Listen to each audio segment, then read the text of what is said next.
Fala galera, tudo bem? Rui aqui. Vamos continuar os exercícios de lógica do capítulo 6.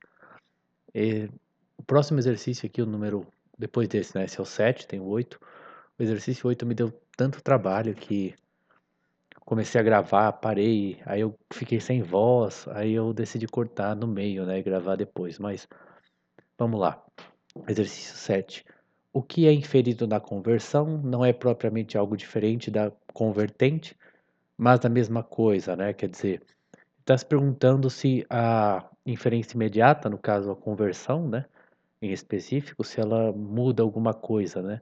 Eu escrevi assim: a relação expressa é a mesma, porém do ponto de vista do predicado, do qual afirmamos ou negamos o sujeito. Apesar disso, a forma lógica pode levar à perda de informação.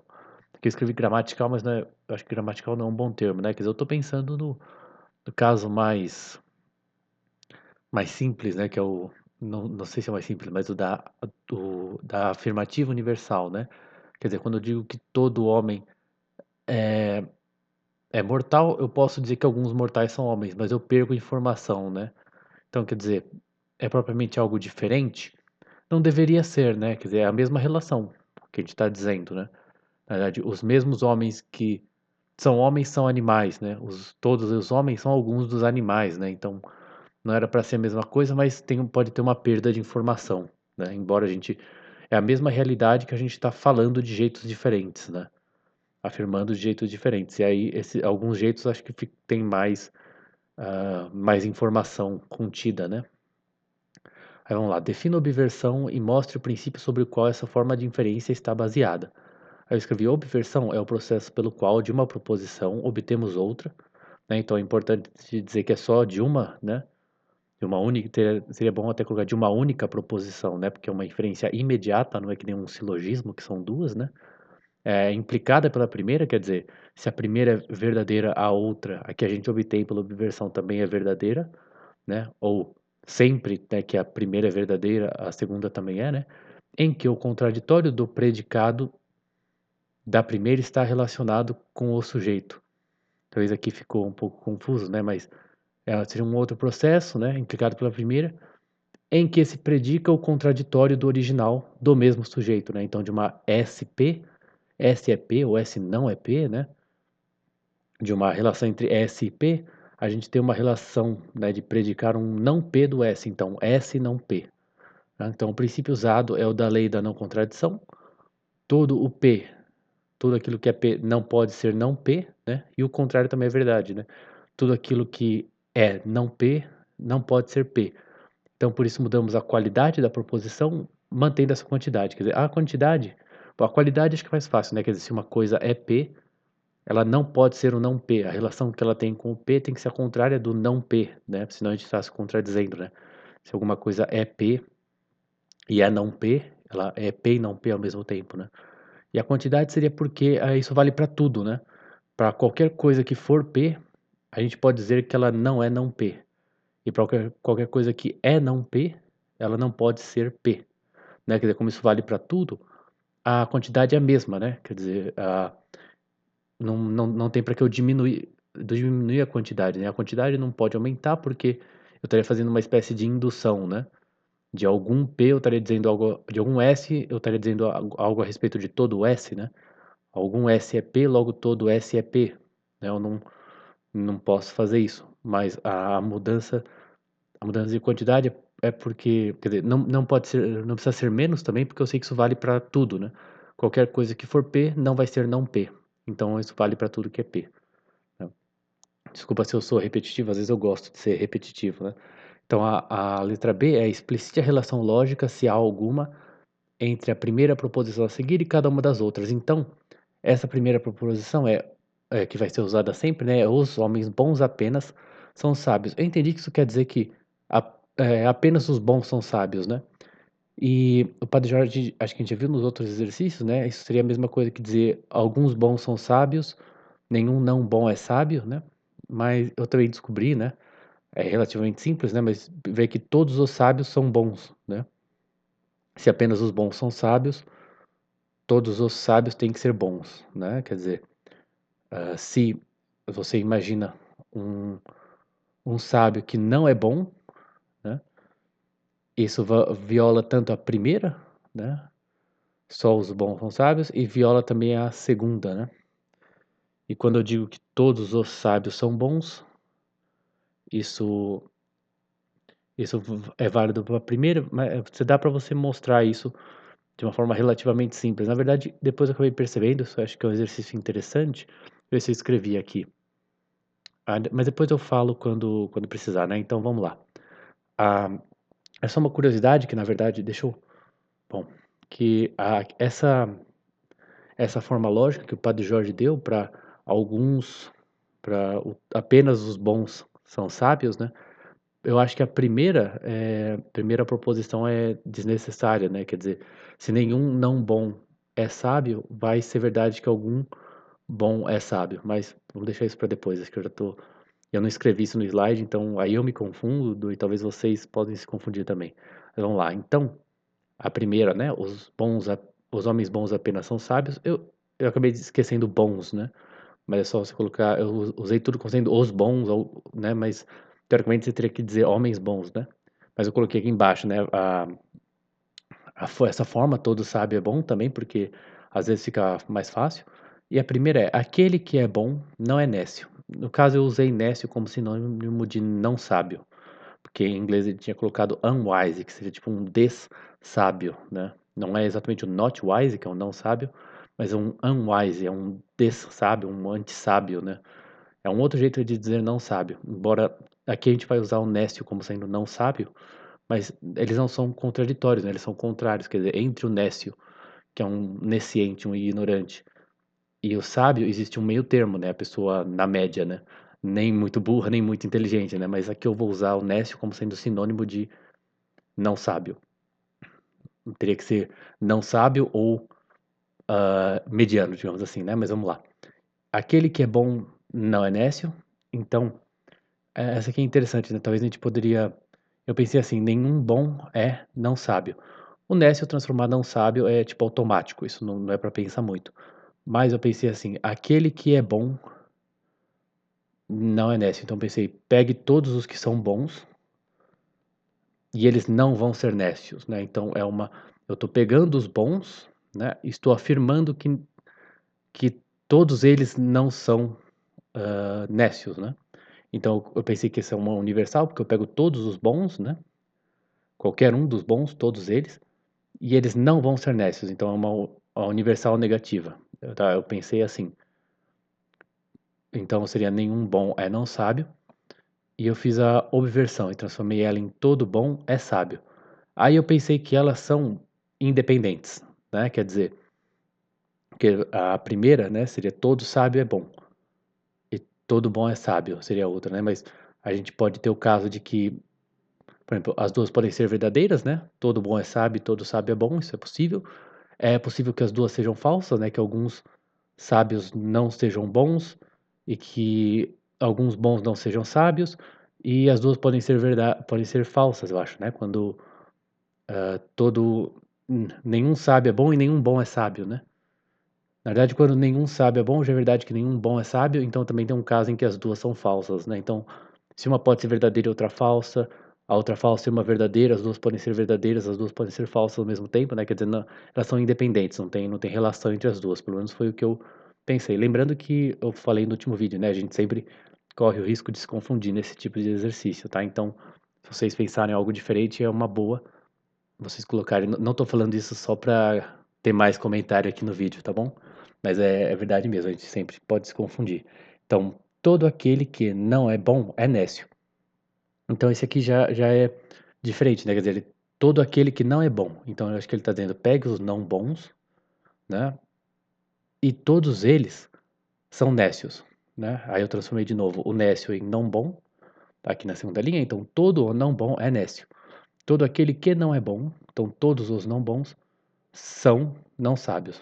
Então eu fiz a obversão, né? Tirei esse não bom e transformei então todo não bom é não sábio, nenhum não bom é sábio. E aí, essa segunda parte aqui é uma das partes da primeira, né? A 1, escrita na forma lógica, contém nenhum não bom é sábio. né? Se apenas os bons são sábios, nem alguns, o Padre Jorge fala, né? Alguns bons são sábios, nenhum não bom é sábio. Então já vimos que a primeira implica nela, nessa terceira aqui, né? Você pode ver que essa passagem, ela pode voltar, essas três aqui são equivalentes. Todo aquele que não é bom é nécio, todo não bom é não sábio e nenhum não bom é sábio, né? Esses processos de obversão eu posso voltar para trás também, né? Se nenhum não bom é sábio, todo não sábio é não bom, e eu posso reescrever essa segunda aqui, né, como todo aquele que não é bom é nécio, tá? Então não tem aquele problema de ter que voltar para trás. Aqui dá para voltar para trás. Então essas três são equivalentes. Então se a primeira implica nessa terceira aqui, ela implica na forma do enunciado. Então agora a gente tem que fazer o contrário. A gente tem que mostrar que de nenhum não sábio é bom. A gente chega na apenas os bons são sábios, né? Então eu fiz assim: nenhum não bom é sábio, é a que a gente tinha chegado aqui. E eu vou tentar chegar na todo sábio é bom. Então, assim, eu coloquei: imagine um sábio qualquer, né? Se ele não for bom, haverá um não bom que é sábio. Então, há um não. Se isso for verdade, né? Há um não bom que é sábio. A gente está contradizendo, né? Essa premissa aqui, que é a da primeira bolinha. Então, isso seria uma contradição, né? Então, a gente não pode imaginar um sábio que não seja bom. Então, todo sábio é bom, que é justamente a definição que a gente deu da primeira. Então, as duas são equivalentes, né? A primeira implica numa, a outra implica na primeira. Aí, de novo, eu coloquei aqui essa forma, né? Alguns bons são sábios e nenhum não bom é sábio. Mas eu entendi que, na verdade, essa segunda parte aqui, nenhum não bom é sábio, implica em alguns sábios são bons. Inclusive, ela implica em todos os sábios são bons, né? Mas tudo bem, isso aí acho que foi uma. Acho que o Padre Jorge não se atentou muito nisso. Acho que ele escreveu primeiro o capítulo da forma lógica. Eu acho que ele queria. E depois escreveu de inferência imediata, né? Então, ele não se atentou a isso, que na verdade talvez seja um exercício legal para vocês pegar essa segunda parte aqui, nenhum não bom é sábio, e ver que ela implica em alguns bons são sábios. Que eu acho que ele queria pegar a proposição apenas os bons são sábios e escrever ela com bons e sábios aqui no começo, né? Predicando sábios de bons. Mas tudo bem. Acho que é desculpável, né? Você vê como a gente sempre pode cometer esses errinhos, né? Então, ao meu ver, essa primeira parte aqui dessa proposição, alguns bons são sábios, é, é irrelevante, porque ela vai. Nenhum bom é sábio implica nela também. Nenhum não bom é sábio implica nela. Ah, então vamos lá. A quarta é: nenhum nécio é bom. Essa é bem fácil, né? Já está na forma lógica, só colocar nenhum não sábio é bom. Aí eu fiz uma conversão simplícita, né? Se nenhum não sábio é bom, nenhum bom é não sábio, né? A universal negativa a gente pode fazer essa conversão simples, né? Que chama. E aí, eu acho que eu fiz uma obversão aqui, né? De nenhum bom é não sábio, todo bom é sábio. E eu coloquei que ela é independente, é o mesmo caso da outra, né? A gente tem essa primeira aqui como sendo equivalente a todo sábio é bom, eu deveria ter escrito aqui todo sábio é bom, e aí todo bom é sábio, então as duas podem ser falsas, né? Pode ser que nenhum bom seja sábio, nenhum sábio seja bom. Se todo bom é sábio, não necessariamente todo sábio é bom. E se todo sábio é bom, não necessariamente todo bom é sábio, mas as duas podem ser verdade também, né? Pode ser que todo bom seja sábio e todo sábio seja bom. Então elas são independentes. Aí, de novo, aqui a primeira que a gente está comparando, né? E nem todos os bons são sábios. Então eu entendi que alguns bons não são sábios. Nem todos os homens bons são sábios. Então, pegue os homens bons, alguns deles, né, não são sábios. Aqui eu só coloquei que ela é independente, porque agora, quer dizer, basicamente se você essa primeira aqui, todos os sábios são bons. Então você imagina o círculo do sábio dentro do círculo dos bons, né? Então, isso, então existe uma parte do círculo dos bons, que é o círculo maior, né, que está fora dos sábios, né? Então, na verdade não era, agora não lembro se era, eu acho que eu coloquei independente. Deixa eu ver aqui que eu fiz o slide uma vez, depois eu fiz com, eu acho que ela é independente, porque também a gente pode ter alguns, isso, na verdade eu dei a explicação errada, desculpa.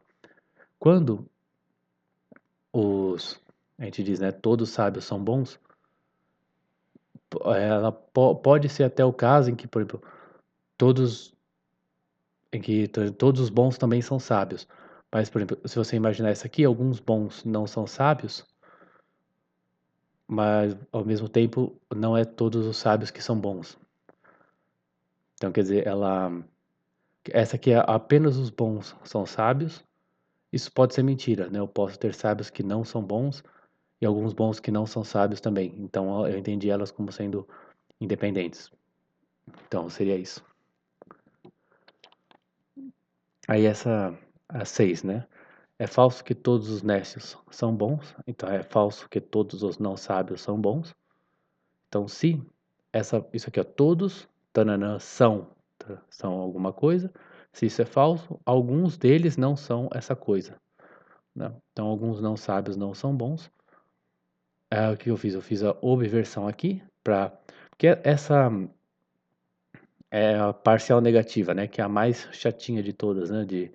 Não dá para converter. Então eu fiz uma obversão, cheguei numa parcial afirmativa, né? Agora virou alguns, não sei o que, são, não sei o que. Então eu posso converter ela.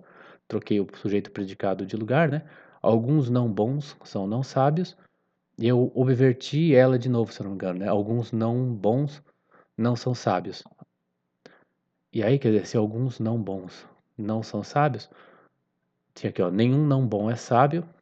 Se nenhum não bom é sábio, alguns não bons não são sábios. Quer dizer, se você pegar aqui, eu estou falando da segunda parte da primeira, né? Dessa primeira linha, essa primeira bolinha, tem essa segunda parte.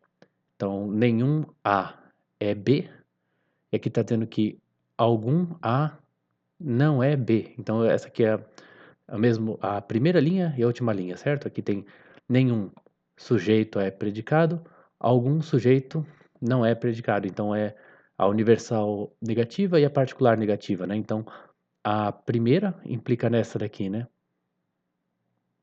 Embora, embora esse processo aqui não seja, você não consegue retornar ele, né? Não, acho que esse você consegue retornar. Alguns não bons não são sábios.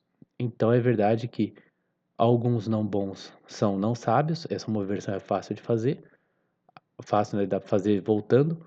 Você consegue então inverter ela de novo, né? Fazer a obversão de novo. E se alguns não sábios não são bons, é falso que todos os não sábios são bons, que é a mesma coisa que está escrito na sexta. Então a primeira implica na sexta, beleza?